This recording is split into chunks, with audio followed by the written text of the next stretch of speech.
for Common Ground is the world's largest dedicated peacebuilding organization. Our mission is to change the way the world deals with conflict, away from destruction and towards collaboration. To learn more about us and get involved in our work, visit sfcg.org. The link should appear in the chat box in a moment.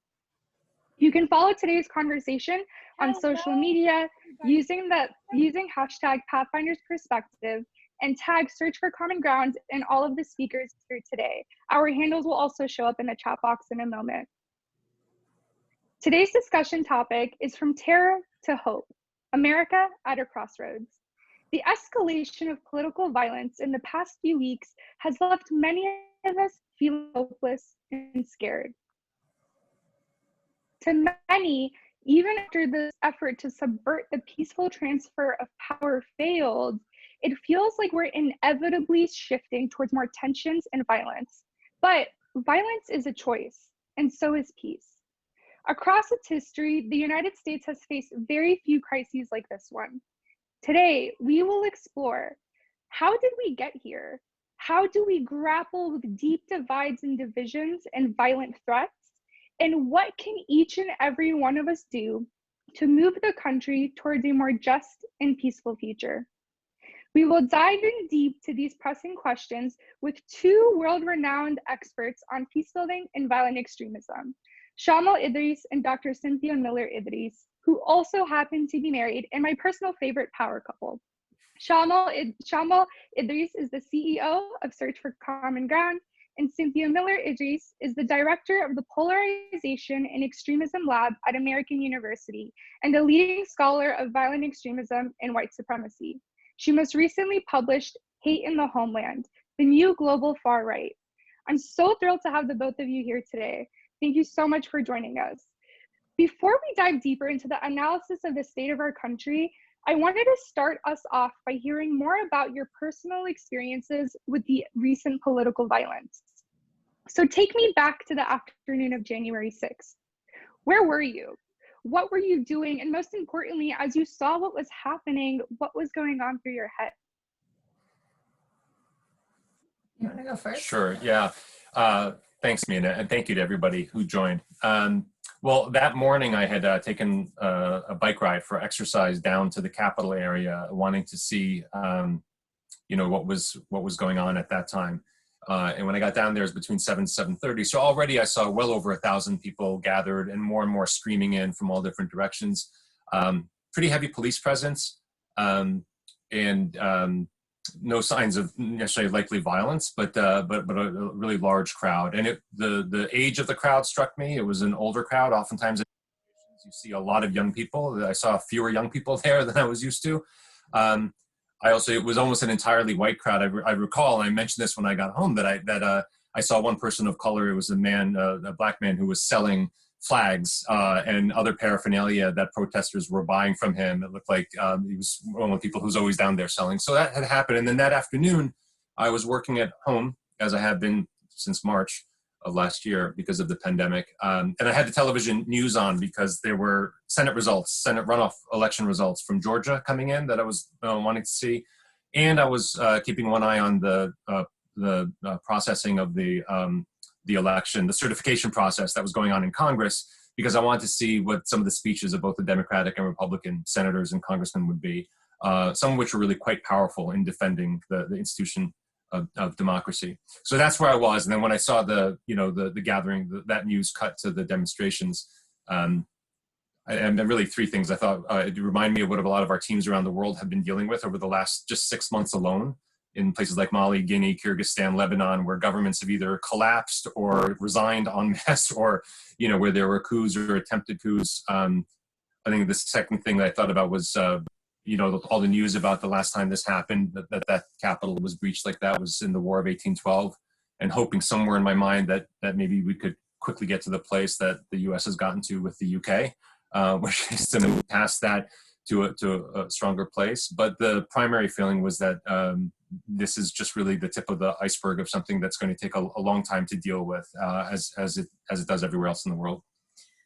Yeah, I was here in the house, and thank you, Mina, for moderating this and search for inviting both of us, which is unusual for us to have our lives collide like this. We were in the same house at the same time while this was happening. I was here in the basement, and I was on a phone call, a Zoom call, like millions and billions of other people around the world, and my phone started blowing up in the 1 o'clock hour that afternoon, and I hung up the call and looked over, and the first message I saw just had an exclamation point from another scholar of far-right extremism, and I didn't know what that meant, but I went over to the television and turned it on, and then from then on I was kind of glued to it for the rest of the day. And I think, you know, my reaction was, I was very frustrated. It was infuriatingly predictable to those of us who've been studying it, and I think a lot of people who study far-right extremism felt that way, and still nonetheless shocking.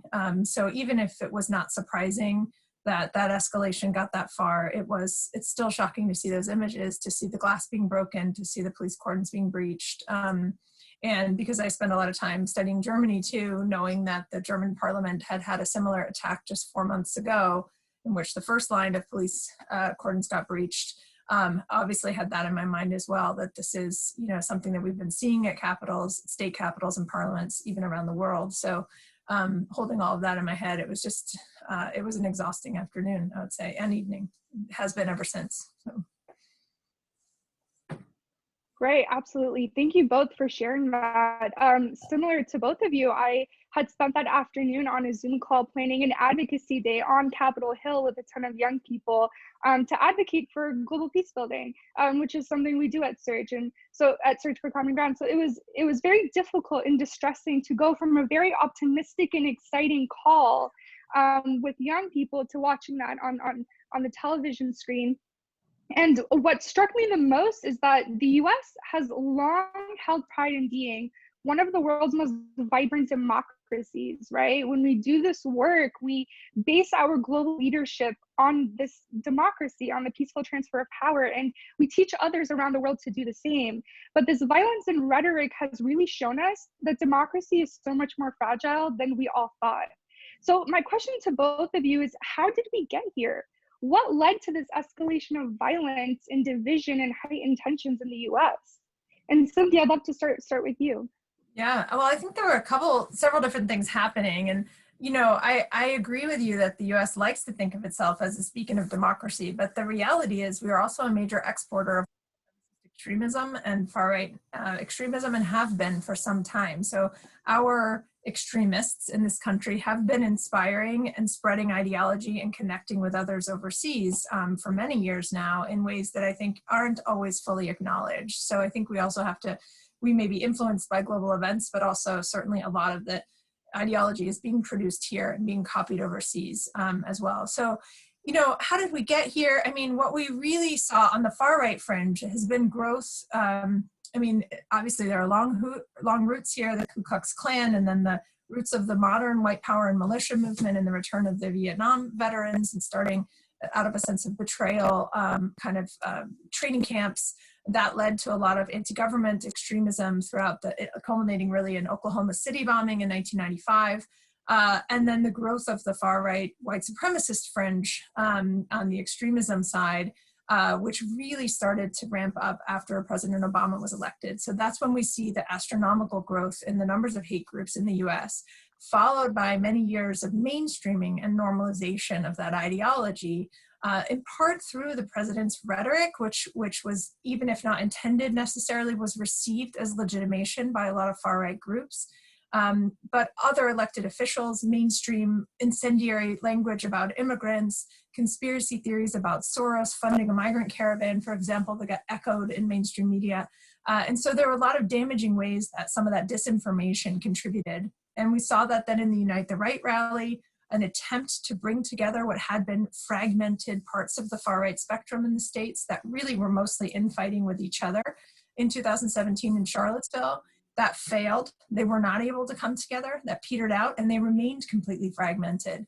But then over the past 3 years, and especially under the last year, the conditions under the pandemic, we have been seeing strange new coalitions, anti-government extremists showing up at the same place as far-right white supremacist extremists, some anti-vaxxers sometimes, along with anti-government extremists, anti-shelter-in-place orders, QAnon conspiracy theorists, and that rapid growth. So these strange new coalitions, there were suggestions that they existed.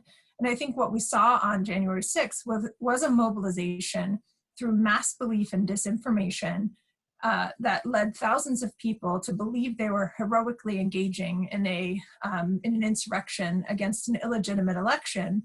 And at the same time, militia, sort of active, engaged, militant extremist groups using that backdrop of an insurrection and a riot to try to enact planned violence. And that's why you had both the planned and the spontaneous violence kind of coming together on that day in what looked like and was a toxic mix or kind of strange new coalitions. But in some ways, the extremist fringe, the organized fringe, was using the mobilization, taking advantage of the mobilization and spurring them on in order to get into the building. And I think that's an important part of this, is like, we have to think of it as both how people get manipulated in large scale, but also who's doing the manipulation. They're both criminally accountable for coming into the Capitol that day, but there's a difference in how we think about the risk moving forward.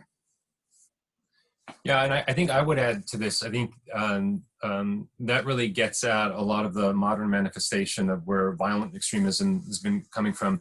I think we probably have on this call other representatives of member organizations like we at Search for Common Ground of the Alliance for Peacebuilding, which is sort of the large network of peacebuilding practitioners and academic programs. And the Alliance for Peacebuilding has sort of been, it's put forward kind of a framework for thinking about what's going on here that I think also gets at your question, Mina, which is the need to really look at four elements: the sort of democratic, the need for reforms in our democracy in terms of access, equal access to voting, gerrymandering, all this element. Second is sort of the social justice issues that need to be advanced, kind of the lack of equal access to opportunity, equal treatment before the law, a lot of the things that gave rise to the Black Lives Matter movement that sort of exploded onto the scene in many people's consciousness last year, but had been building for years before that. A toxic political polarization that's been building for decades, literally.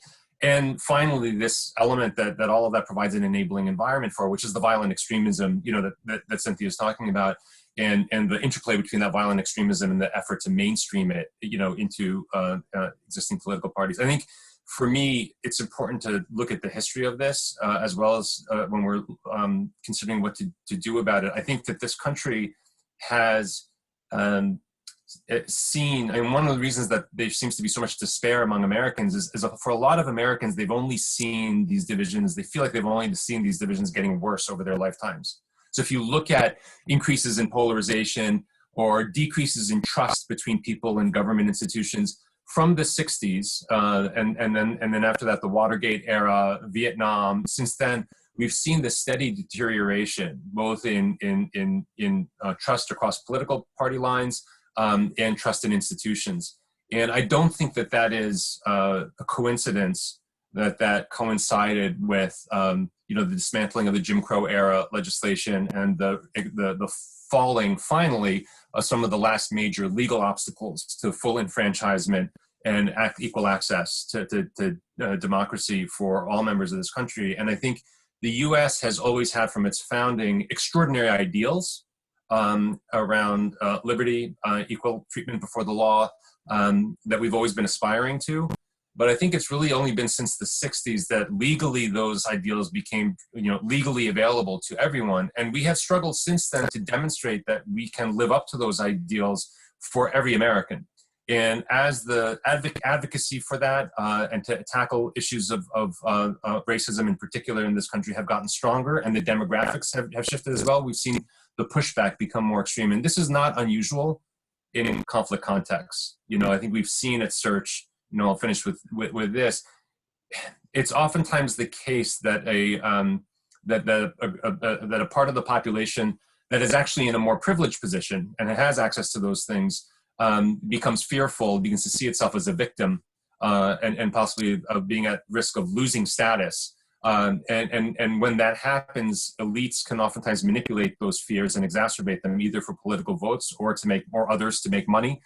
We've seen that in Burundi. We've seen that in the Israeli-Palestinian conflict. We've seen that in conflicts all around the world. And so I think this notion that those ideals that this country was founded upon those are public goods. Those are not win-lose propositions. The expansion of access to justice or equal treatment of the law for one party doesn't make it less so for another.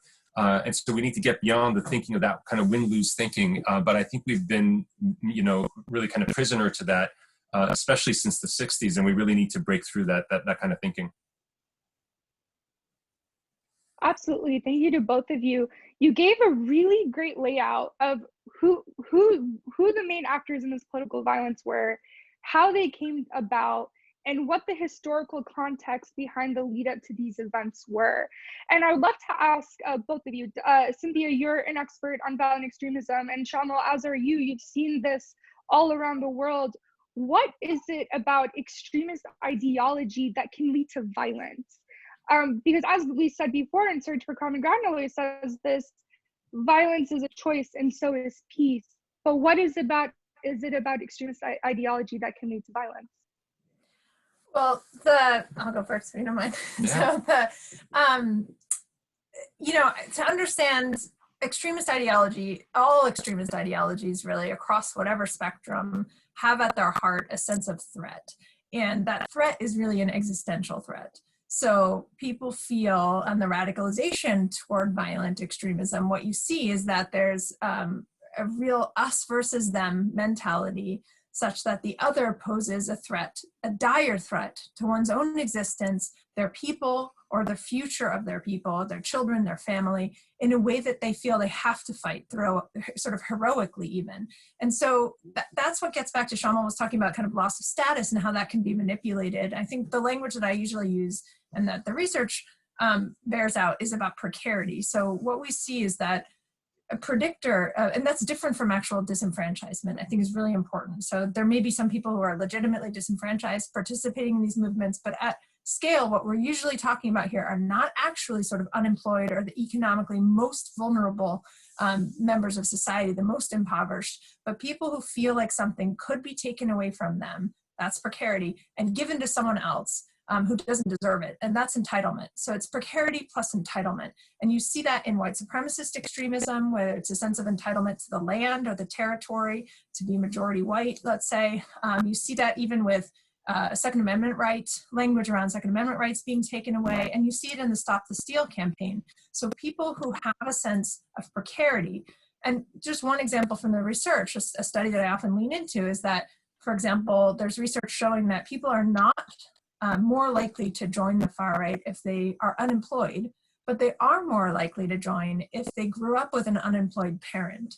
So that's what I mean by precarity, a sense that something could be taken away from you, a sense of tremendous vulnerability that you could lose something, and then somebody else can be blamed for that. And that's where the scapegoating and the manipulation comes in, that makes it easier for people who feel vulnerable in that way to be taken advantage of and manipulated by persuasive extremist rhetoric online, sometimes persuasive rhetoric and disinformation campaigns, even from elected officials or even the president, if it's language around a stolen election that's going to be given to someone else who doesn't deserve it, and then it's your obligation to fight back against that heroically. So I think what matters here is that people are looking for a sense of meaning, they're looking for a sense of purpose, they're looking for a sense of security, and they want to feel that they have a way to engage and make a difference against what is perceived to be a tremendous injustice.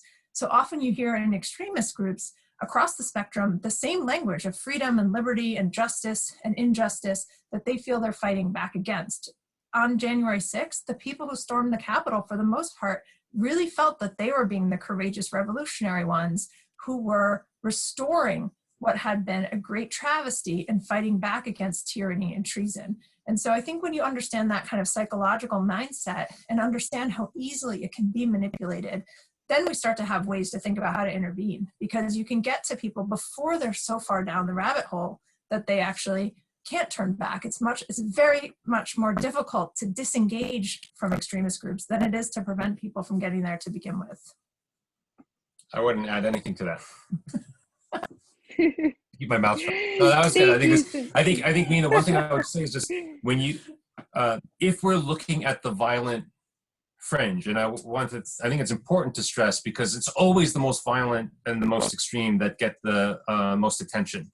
and portray you know, if we're looking at that, I think that answer really covers it all. And we see this all around the world, that same kinds of precarity, that same susceptibility to manipulation, oftentimes by elites who don't really care about your plight, but are going to use your fears around it to gain power or to maintain power. We see that everywhere. I think once we start broadening out and we look at the broader enabling environment that we've got in this country around political polarization, around distrust for institutions, around a lot of the other issues that we're dealing with, the media environment, then I think there's a lot more to say.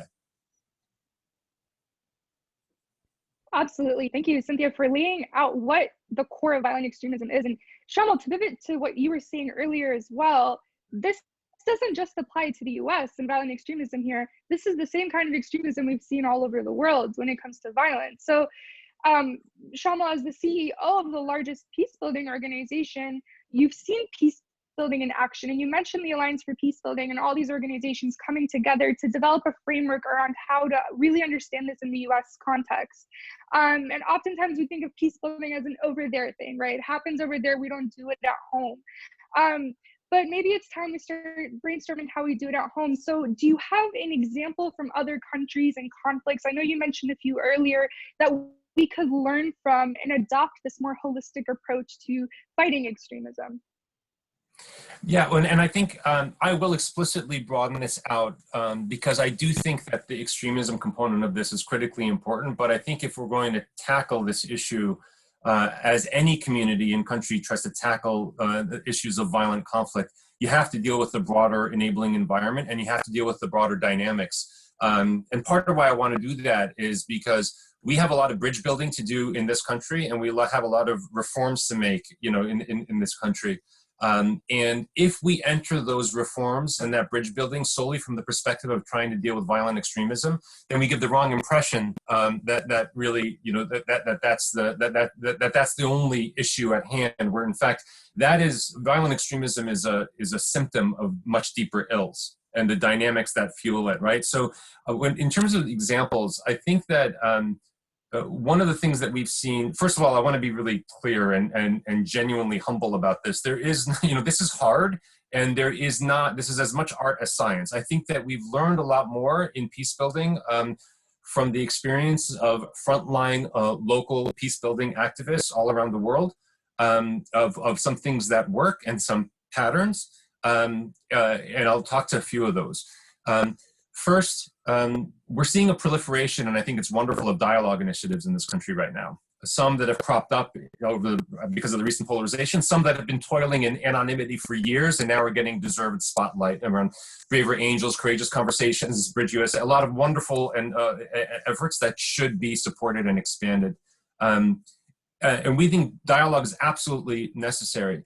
In our experience, you have to connect dialogue to cooperative action across dividing lines, and then you have to drive that cooperative action towards really enduring change. Things that get institutionalized, things that get acculturated, things that get supported through market forces, things that really stick and take on, in some ways, their own force. I think that in many of the places where we work, we saw, for instance, after radio was used to instigate and build up for months the appetite, the dehumanization and the appetite for genocide in neighboring Rwanda, we saw in Burundi how a very courageous group of Hutu and Tutsi journalists, producers established the first ever multi-ethnic staffed radio studio and Studio Ijambo, which has become a case study for how you can use media to reconcile populations and to inoculate large portions of the population against the manipulation of elites, of those dividing lines and that precarity that Cynthia was talking about. And we saw that as Studio Jumbo established new norms, and through the popularity and the demand that their programming got, because oftentimes it was the only place where Burundians, including elite Burundians, could get any accurate information, was from a joint interethnic reporting team that could have access safely to different sources of information. And that began establishing new norms, and eventually we saw some of those codified within radio associations more broadly that strengthened the institution of the media production, you know, outlets in that country. We also saw the second way that you drive, you know, individual conflict transformation into more sort of acculturated shifts, which is a shift in norms, in how, you know, a critical mass of a population talks about and deals with its differences. And similarly, I've told this story oftentimes, how that same team in Burundi looked at the fact that although pretty much everyone they spoke to, and they themselves, knew stories of people who had protected one another, saved one another, supported one another during the worst of the violence. It was rather taboo to talk about these things across ethnic lines. That inter-ethnic solidarity was a taboo item. And it gave people the impression that the society was much more divided along ethnic lines than in fact it actually was. And so when that radio team began producing a program to tell not just to tell the stories of these heroes of inter-ethnic solidarity, but to give them a name, to call them Inkingi Ubuntu, Pillars of Humanity. After less than a year of that program being broadcast and telling these different real stories of people at every level of society, men, women, young, old, Hutu, Tutsi, colonels in the military, illiterate farmers, all over, and celebrating these people, all the way to this day, decades later, that word Inkingi, which used to mean pillars, like pillar of a building, became a commonly used term for a hero of inter-ethnic solidarity. So it sort of established a new norm for what could be celebrated and aspired to. And third, trying to trigger market forces. Institutions, social norms, and markets are three things that we always look at Search for Common Ground on how you move beyond dialogue and even cooperation to really shifting, a society shifting so that its dynamics, not only deal with today's conflicts, but are more resilient to tomorrow's. And we saw through the popularity of that radio programming, for instance, that the demand, the market for, cooperative things that would be done cooperatively across ethnic lines was really strong. And bringing that home here to the US, what we saw in the lead up to that, the genocide in Rwanda and the violence that broke out in Burundi at the same time, was that everything became about ethnicity, largely because elites framed it that way. And a lot of other dividing lines got shorthanded to be about ethnicity. But when you would talk to people and really dig down, what you would understand is actually, a lot of them, what, other people are benefiting from this. This inter-ethnic division doesn't really have roots here and isn't really legit. And I think similarly today in the US, politics has become overriding and all other divisions are cutting into this same political direction. Rural, urban divides, black, white, and other racial divides. So many of the dividing lines that we have are getting shorthanded. Everything's become political and politics have become everything. And if we step back, we can see the way that those divisions are getting exacerbated and manipulated, whereas a much larger proportion, I think, of American population doesn't want to be and need not be nearly that divided and set upon one another. Yeah, I would jump in just really quickly to say, in addition to, obviously I've been influenced by 20 years, 25 years now of hanging around Search and Searchers, 26 years this year, and tremendously inspired by the work in conflict-ridden zones and places that have really suffered from civil war or come close to genocide and just horrific violence and have healed.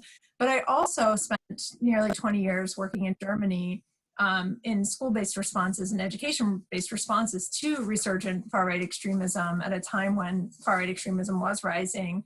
And one of the things I learned from the German response that I think we haven't done a very good job of in the States is that it's impossible to address rising extremism itself, or even worse, extremist violence, without really prioritizing the mainstream. And I think that's really part of what Shamil is talking about. You can't really just isolate and say this is a tumor, that can be separated as if it's cancerous and we're just gonna, extract it and imprison it and put it aside. Because if that's the approach you take, which is the kind of result in this militarization of the city that we had last week, you end up taking your shoes off when you go through, security and not being able to drink the water bottles before you get on an airplane. And it's just ever more restrictions that cater to what some small fringe minority of people have done, instead of addressing it within the mainstream as a challenge to democracy, for example, acknowledging that there is more fragility in American democracy than we've been willing to say, and that all the techniques and strategies that we have been using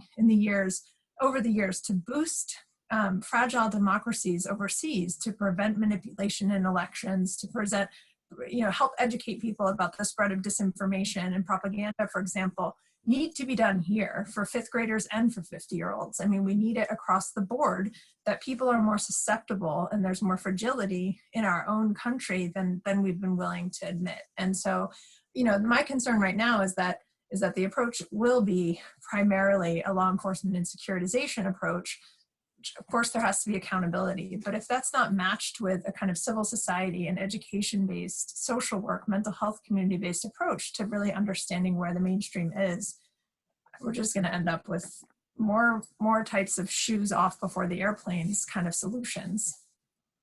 Absolutely. And we know that that's not what works. Right. And Burundi, Germany, these are all amazing examples of what has worked that we can adopt. And the common ground approach we use at Search is really a great methodology to bring everyone into the conversation. And I love how you both pointed out that if we focus on just extremism, we're missing the bigger picture and the real problem that lies underneath all of us. And so really bringing in all voices to the table to find that common purpose to really move us forward is really important here. I want to shift gears a little bit because I'm fascinated by the amount of information you're sharing and this analysis, and you truly are a power couple. But experiencing this kind of violence and doing this kind of work on a daily basis can take a toll on someone, on a practitioner, and especially practitioners who do this work on a daily basis. What does it feel like being a parent, a citizen right now, and continuing to do this line of work? Well, I think, you know, understanding the lives of young people in this world is one of the most useful things. And I say that as a teacher also. I mean, the most inspiring part of my week, every single week, are the 2.5 hours I get to spend with my class. So if anybody's out there. It's not spending time with me. Okay, in addition to all the time I spend with Shamil, it's inspiring. But, they're just amazing, right? I really think when you talk about like common ground approaches or approaches, where can we get creative ideas from? It is the younger generation that's going to generate the better ideas. And with no disrespect to anyone in my generation or older, I think they just, you know, they really understand the diverse and complicated ways that online manipulation happens. They know the platforms, they know the ways, different and creative ideas for how to reach people. They're quick. And so I think we have to see this as a multi-generational effort and not just as kind of, you know, experts who've done our time like for years building up knowledge, but then, you know, we lose out if we don't reach back and mentor and continue to learn from, not just learn, you know, not just teach, but learn from the younger generation. So, you know, I feel like that is, as citizens, as parents, as people out there in the world, for me, that's where all the hope is really the interns, the entry level, the college students, the high school students, the middle school students. I just did a webinar last night for middle school. Absolutely amazing, right? The things that students were saying. And I think that's where I feel like the most hope comes from for me. Yeah, you know, honestly, I think that look, we're in a as you know, Mina, I mean, my colleagues at Search for Common Ground, there are a fair proportion of them who are living much more precarious and dangerous and risky realities than we are. Dealing with some very similar dynamics, but in most cases for us at Search, with even more acute and immediate threats and dangers, both physical, reputational, you know, and so I draw a lot of inspiration from them. I think in terms of, you know, as a parent, you know, one of the things that both Cynthia and I have been involved in, you know, outside of this effort is engaging with one of the middle schools here that our family is directly connected to.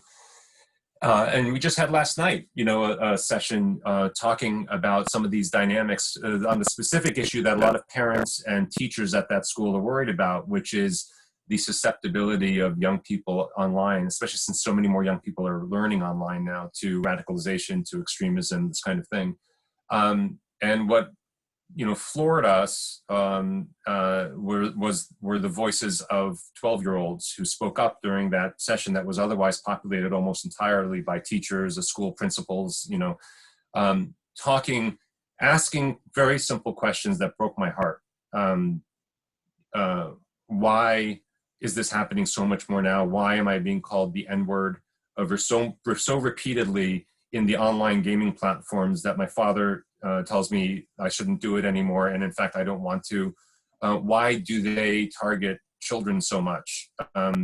The vulnerability of young people today, before these issues of extremism really blow up in the public consciousness as much as they have, with the pandemic, it's just been an incredibly challenging time for children and youth. And this just adds an additional layer of it.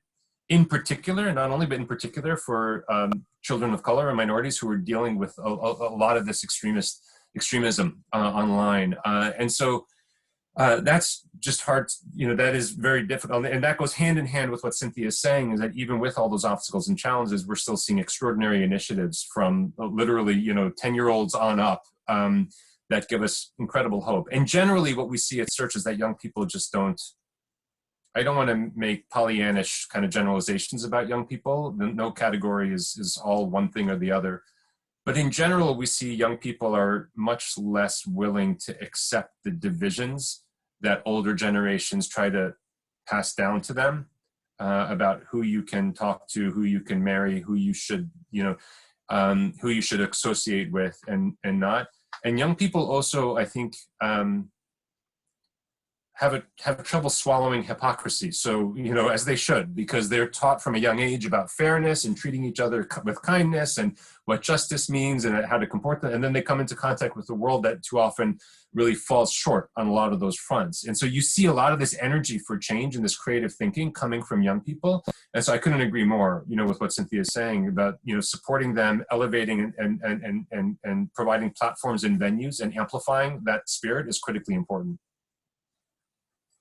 Absolutely. And I'm so glad you both brought up young people, because as we've seen throughout US history and world history, it's young people leading the movements for peace and for justice and equality.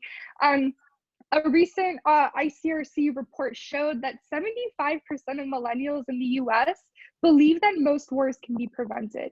And the millennials that were interviewed were across various political ideologies. They were leading the efforts for racial justice over the summer. Young people were pivotal to the recent election as a voting demographic. And we just elected and inaugurated the youngest member of Congress at just 25 years old in modern US history. So we're clearly living in a moment of emergent youth power, which is extremely exciting. And a cohort of young people and youth-led organizations actually just sent a letter to the new administration calling for building an Office of Young Americans in the Executive Office of the President, appointing a director of youth engagement who's a part of Gen Z, and hiring young people across all levels of government. And at Search for Common Ground, Shamil, as you said, we partner with young people around the world who are the ones that are leading peace and justice movements in their communities. I'd love to ask you, before we move towards Q&A with the audience, do you have advice for practical steps average Americans can take to partner with young people?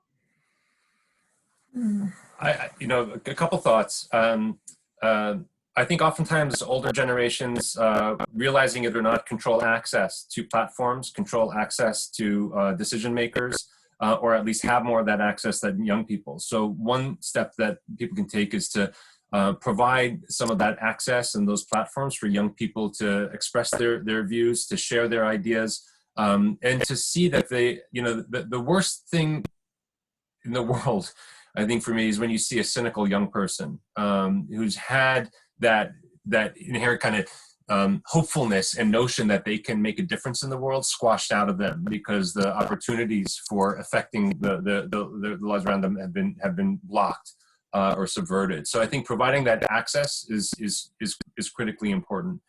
Listening. I know this sounds simple, but and as a parent, sometimes it's tough. Sometimes it's really tough.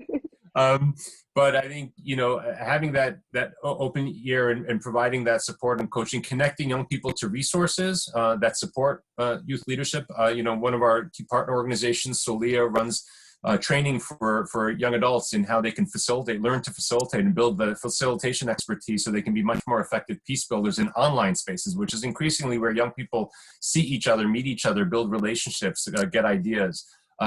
Making those kinds of trainings available to youth, and advocating with our political representatives, institutions, as we are through the Youth, Peace, and Security Act and in other ways, to establish frameworks and make resources available for youth leadership on all of these issues. So I think all of those things are important.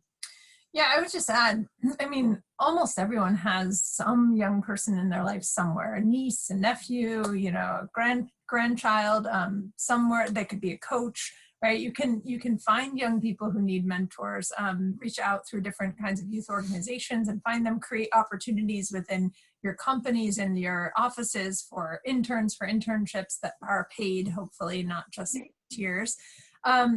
But I think one of the things that people sometimes don't do that well is express curiosity without judgment. And I think that it's really important to approach conversations with adolescents in particular and other young people with curiosity, but without judgment, at least initially. It can be very difficult, but one of the things we know is that shame is a major driver of radicalization. And often when people feel a sense of shame, if parents find out that they've shared a meme that minimizes the Holocaust, for example, which is a ubiquitous problem. I mean, almost every young person has seen a meme like this, I guarantee it.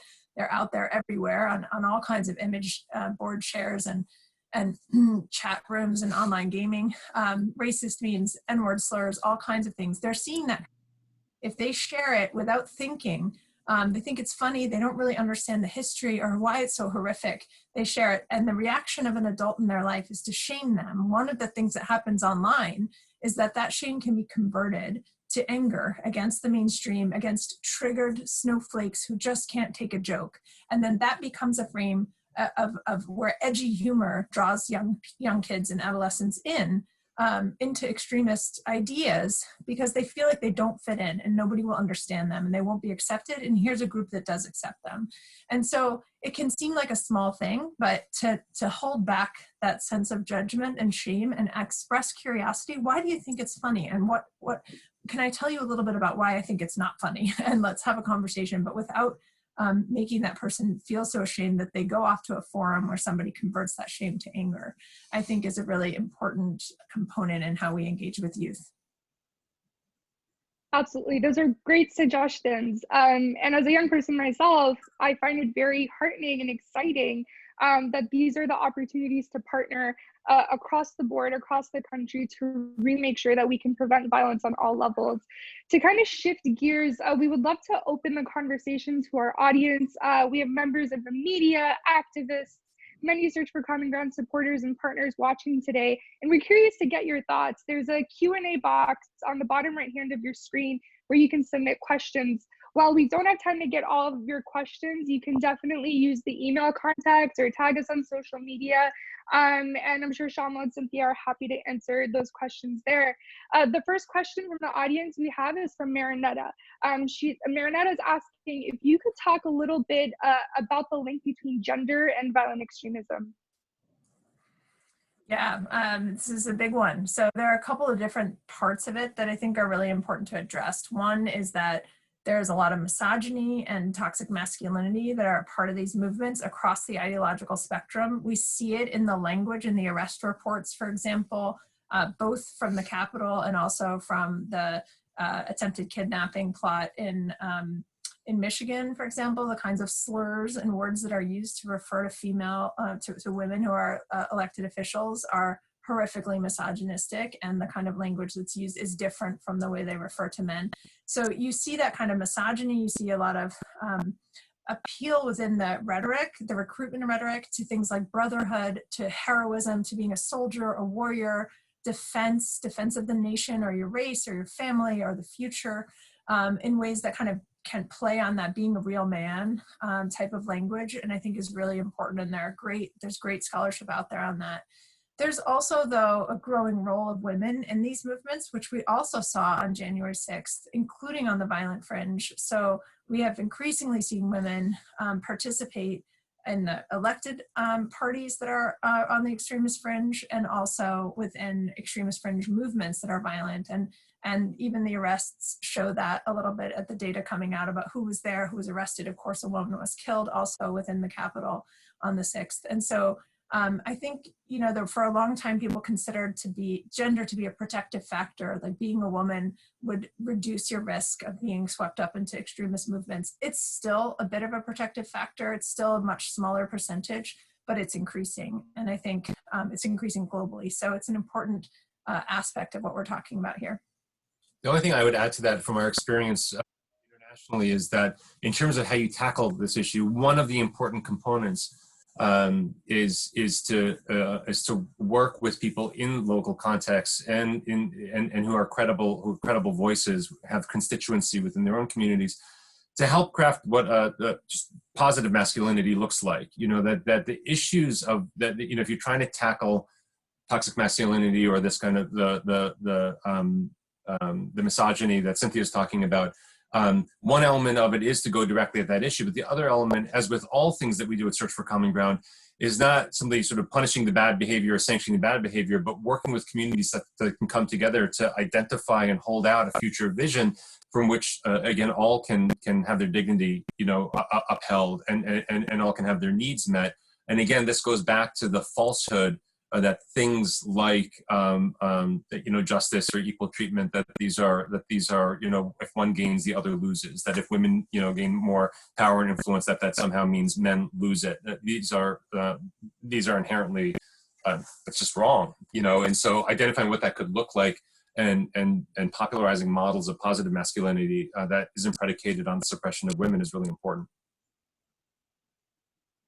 Absolutely, those are both great points. And I love that you brought up both men who are violent and also women who are violent, and how it goes both ways. So taking that intersectional approach to gender when it comes to violence is so important. Our next question comes from Kristen, who says the point about using the protests as a cover for more fringe movements strikes me as the argument that was also made around violence and destruction of property in conjunction with the Black Lives Matter protests over the summer. Are there similarities? So thank you for raising this. I think the first thing that's important to understand is that the only thing predictable about violence is that it has unintended disastrous consequences almost always. And so violence anywhere is a problem to be addressed and to be prevented. I think I've received from people very close to me in my social circles and elsewhere this same question about, well, you know, is the violence that happened on January 6th somehow worse or different than violence that people saw around the protests last year? First, I think it's really important when engaging with this issue to have the facts clear. The most in-depth, you know, studies that I've seen looking at what happened last year were from ACLED. Oh God, I'm forgetting the name of it, but ACLED, maybe somebody could look it up while I'm talking. ACLED documents and tracks episodes of violence. All of their credibility as a research institution is in doing that. And they researched over 2,000 protests last year over the summer associated with the Black Lives Matter movement, and identified, I don't want to get the exact figures wrong, but about 10%, 200% where there was some violence, and they analyzed that violence. That violence, as they articulated it, was in almost all cases very kind of limited to specific parts of cities. Not, you know, we see these memes around cities burning down and all this, that seems to be highly exaggerated. And some of the violence that they reported on, all of it included violence instigated by overzealous police reaction to otherwise peaceful protests. So all of that was mixed in addition to protesters themselves, some of them committing violence or property destruction, okay? The Trump administration's own Department of Homeland Security, and Cynthia knows these things better than I do because she tracks them very closely, but it was the Trump administration's own Department of Homeland Security that looked at the threat of violent extremism and where the numbers led, and said unequivocally that the biggest threat right now is coming from extreme right-wing violent extremist groups, by far. And the figures are not even close in terms of the numbers. So that's in terms of just the facts. I think in terms of the broader issue, I think we also have to distinguish between when violence is committed by state institutions, by law enforcement, for instance, it's of an altogether different impact that it has on populations, and an altogether different dynamic that you have to manage and work through, because it requires significant reform efforts And it points to much deeper injustices and challenges in a society. So we can start by saying violence anywhere is unacceptable and can't be abided by. And the only thing we know about it is it makes things much worse. But we do also have to be clear and understanding of what are the facts around where that violence is currently and how do we deal with it. And different kinds of violence require different kinds of ways to address them. Yeah, I think you've pretty much said everything I would say. You know, I think it's important to put in the context, put what happened January 6th in the context of a years-long gradual escalation in polarization in society, including more peaceful protests and then also armed protests. So even starting just in the last year, on January 20th last year in Richmond, we had over 22,000 armed protesters show up in Richmond, Virginia to protest what were going to be legislative restrictions on gun ownership. So protesting perceived restrictions on Second Amendment rights that were to be debated and passed. And that led to protests against shelter-in-place orders. And again, the perception that something was going to be taken away from them. And the Black Lives Matter protests in the wake of a horrific murder that were mostly peaceful. We still saw factions within those of mobilization, of Black militia, for example, that formed that didn't turn tremendously violent, but had the potential. So I think one of the things we should be concerned about is the potential for more and more armed weapons showing up, even at peaceful protests across the spectrum, and the potential for any kind of moment to turn bad. And I don't like to see that either. The planned violence is one thing. We can try to prevent that. We can try to de-escalate, but the potential for spontaneous violence is there. That said, I think the data shows there's just really no comparison. You can't really compare what the Black Lives Matter movement protests were with what happened on January 6th or with far-right extremist mobilization in general. And that's, again, not me just saying it as an ordinary academic, but what has been testified before Congress multiple times, and what now the Department of Homeland Security in the US in October issued as their own threat assessment, coming primarily from domestic far-right extremists, and specifically from the white extremist fringe, white supremacist extremist fringe. I should say that's also global. The German reports over the summer show the same thing. So again, not just in this country, but globally, we're surprised in really troubling ways. Right, thank you. Those are both very powerful answers. Our next question is interesting. It's a double question, and it kind of gets to when we were talking about young people and generational cooperation. So it's a double question from two different audience members, but coordinate. From Susan, Susan's asking, as a not so tech savvy 70-year-old, what are steps that I can take in reaching out to folks that I've seen become enthralled to online conspiracy theorists? And then from Elena says, as a 23-year-old, I feel empowered to call out racist and radical behaviors among my peers, but it is often difficult to address those older than me, including my family members. So what advice do you have for young people trying to affect change among older generations?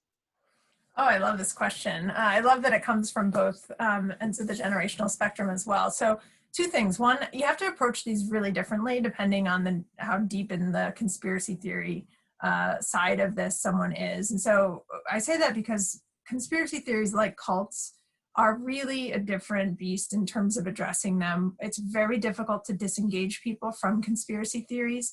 Everything that you try to say, the research shows, usually just reinforces the conspiracy theory in their own mind. And so the best strategy for pulling people out is empathy, kindness, and strong connection with people they trust and love, who maintain that connection with them and continue to offer an alternative perspective, so that when they're ready to come out, when they start to doubt, when they start to sense, maybe I've been fooled, maybe this wasn't true, maybe there is no Q out there dropping, little clues of breadcrumbs or whatever, that they have someone to talk to, because that isolation, the more time they spend in that bubble, it gets more difficult.